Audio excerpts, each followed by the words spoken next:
आज हम स्टार्ट करने जा रहे हैं कक्षा 10 की प्रश्नावली 1.2 का चौथा क्वेश्चन। देखिए, इससे पहले हम एक पार्ट बना चुके हैं जिसमें 3 क्वेश्चन तक हम डिस्कस कर चुके हैं। तो चलिए आज हम शुरू करते हैं चौथा क्वेश्चन। देखिए, इसमें दिया हुआ है कि HCF 306657 है वो 9 है। तो LCM हमें निकालना है 306 और 657 का। इसी को ध्यान में रखते हुए तो देखिए हमारा फॉर्मूला क्या होता है। हमारा फॉर्मूला होता है संख्याओं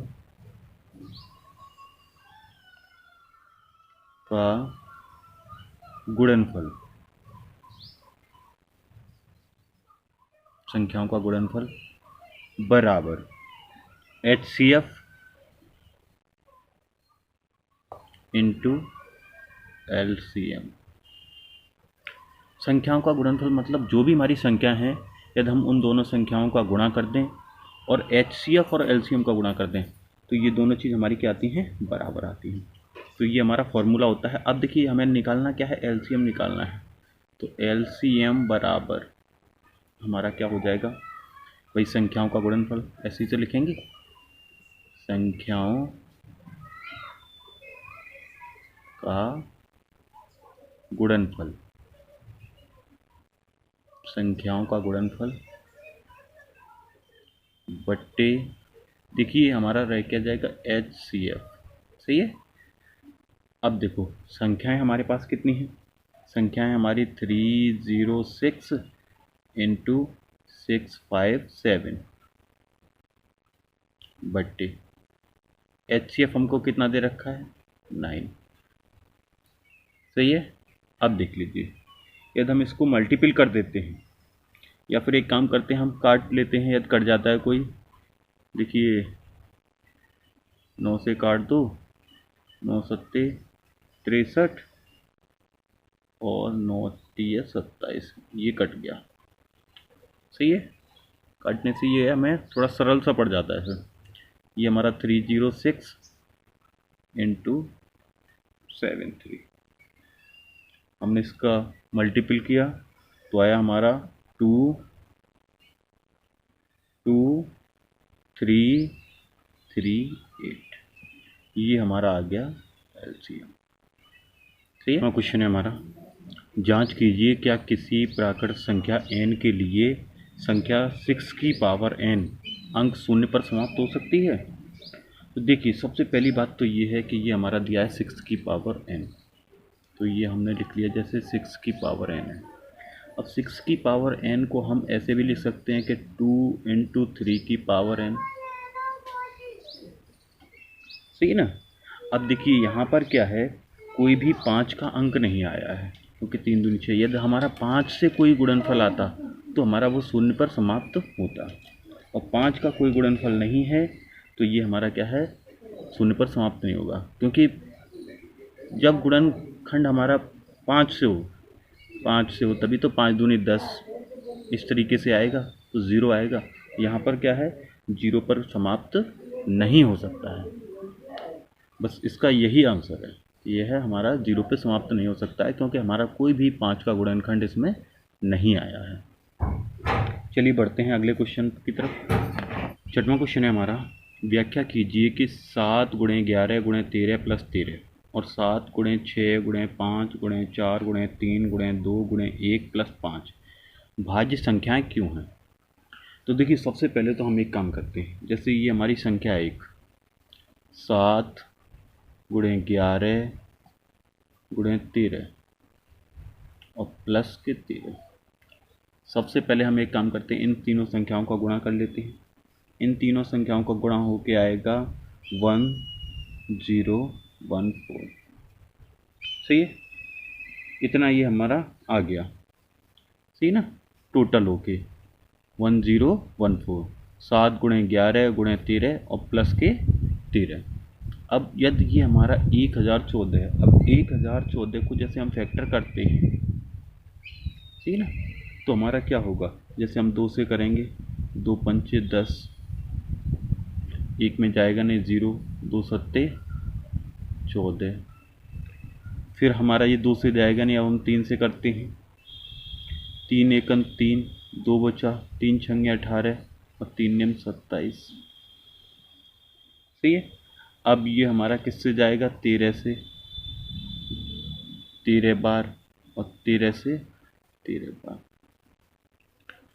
अब देखिए इससे ये सिद्ध होता है कि ये जितनी भी जो हमारी संख्या दी है उसके क्या हो सकते हैं, गुणनखंड हो सकते हैं। कौन कौन से गुणनखंड हो गए, 2 गुणे 3 गुणे 13 गुणे 13। और जब हमारे गुणनखंड हो गए तो ये हमारी कैसी संख्या हो जाती है, एक भाज्य संख्या हो जाती है। सही है। इसी तरीके से हमारा अगला है, इसमें वो हमें दिया हुआ है 7 गुणे 6 गुणे 5 गुणे 4 गुणे 3 गुणा 2 गुणा 1 और प्लस 5। यदि इन सभी संख्याओं को यदि हम कैलकुलेट करते हैं तो हमारा आ जाता है 5045। अब देखिए 5045 का जब हम गुणनखंड करते हैं तो देख लीजिए कैसे आएंगे हमारे गुणनखंड। देखो 5 5 10 4 14। अब एक चीज बात है, ना तो ये हमारा 2 से जा सकता है, सही है, और ना ही ये हमारा 3 से जा सकता है, क्योंकि 3 5 15 होना चाहिए। हम इसको देते हैं 5 से। 5 एकन 5, 0 जाएगा नहीं, फिर 0, 5 निम 45। अब देखो यहाँ से अब हमारा ये क्या है, ये जाएगा ही नहीं, सही है ना। जब ये जाएगा नहीं तो हमारे गुणनखंड क्या हुए, 5 गुणे 1009। अब एक तरीके से हमारे गुणनखंड तो हो गए, इसके 2 भागों में टूट गया। जब गुणनखंड हो जाते हैं तो वह संख्या हमारी क्या कहलाती है, भाज्य कहलाती है। क्योंकि भाई ये 5 से तो भाज्य है, 1009 से भाज्य है जो ये संख्या है, सही है। तो ये है हमारा इसका आंसर। चलिए 7वां क्वेश्चन है हमारा, किसी खेल के मैदान के चारों ओर एक वृत्ताकार पथ है। इस मैदान का एक चक्कर लगाने में सोनिया को 18 मिनट लगते हैं, जबकि इसी मैदान पर एक चक्कर लगाने में रवि 12 मिनट लेता है। मान लीजिए वे दोनों एक ही स्थान और एक ही समय पर चलना प्रारंभ करके एक ही दिशा में चलते हैं। कितने समय बाद वे पुनः प्रारंभिक स्थान पर मिलेंगे। देखिए ऐसे क्वेश्चन करने के लिए कोई भी दिक्कत नहीं है। ये क्वेश्चन हमारे एलसीएम से ही हो जाते हैं। हमें इनका क्या है, समय ध्यान रखना है। देखिए जो सोनिया है, सही है ना, सोनिया वो कितना टाइम लेती है, 18 मिनट। और जो रवि है वो कितना टाइम लेता है, 12 मिनट। अब देखिए सबसे पहले क्या है, हम 18 का गुणनखंड कर लें। 2 से किया 2 निम 18, 3 से किया 3 3 9, 3 से किया 3 एकम 3।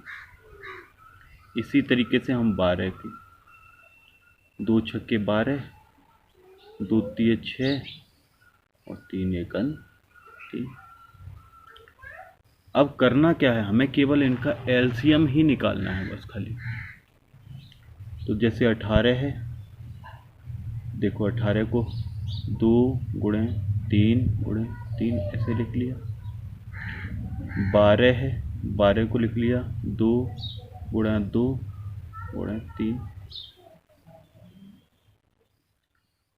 एलसीएम ले लो बस।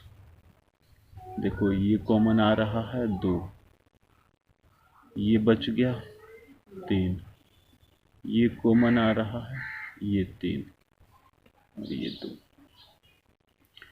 2 तिये 6, 6 तिये 18, 18 दूने 36। इसका एलसीएम आ गया हमारा 36। तो ये हो जाएगा कि 36 मिनट बाद वे दोनों अपने पुनः प्रारंभिक स्थान पर मिलेंगे।